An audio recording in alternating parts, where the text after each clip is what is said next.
చాలా healthy and recipe అయిన కరివేపాకు రైస్ బాత్ని ఎలా తయారు చేసుకోవాలో ఈ వీడియోలో అయితే మీకు చూపించబోతున్నా. ఈ వీడియో మీకు నచ్చినట్టయితే లైక్ చేయండి, షేర్ చేయండి, అలాగే కమెంట్ కూడా చేయండి. Hi hello welcome back to రుచిగాలు.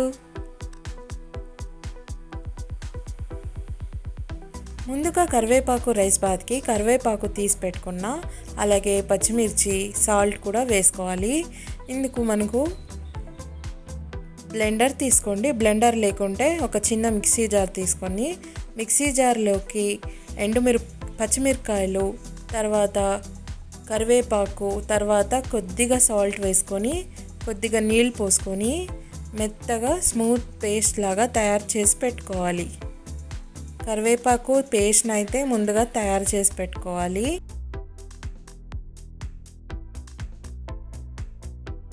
Onions కూడా తీసుకున్నా, అలాగే మనకు ముఖ్యంగా రైస్ ఉడికించి పెట్టుకోవాలి.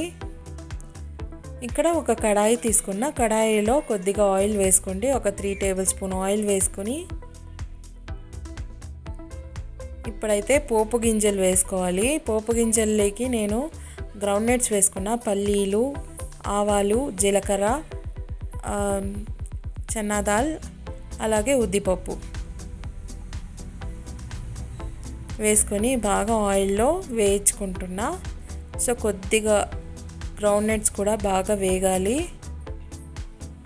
సో గ్రౌండ్ నట్స్ అలాగే ఆవాలు చిటపటలాడుతూ ఉండాలి. అప్పుడు మనము ఆనియన్స్ వేసుకోవాలి.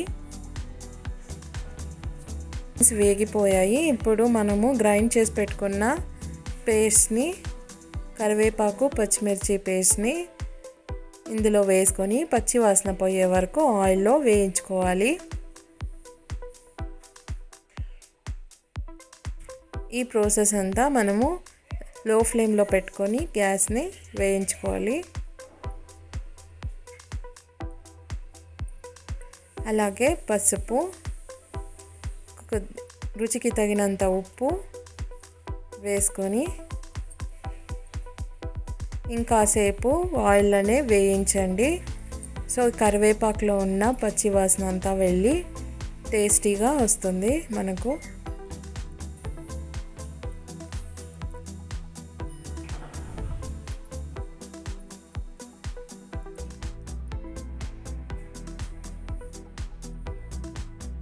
సో ఇప్పుడు ఆల్మోస్ట్ ఉడికిపోయింది, బాగా వేగింది కరివేపాకు. ఇంకాసేపు వేగనిద్దాం. సో మూత పెట్టేసుకొని 1-2 మినిట్స్ అలా వేగనిద్దాం. సో బాగా కరివేపాకు పేస్ట్ అంతా బాగా వేగిపోయింది.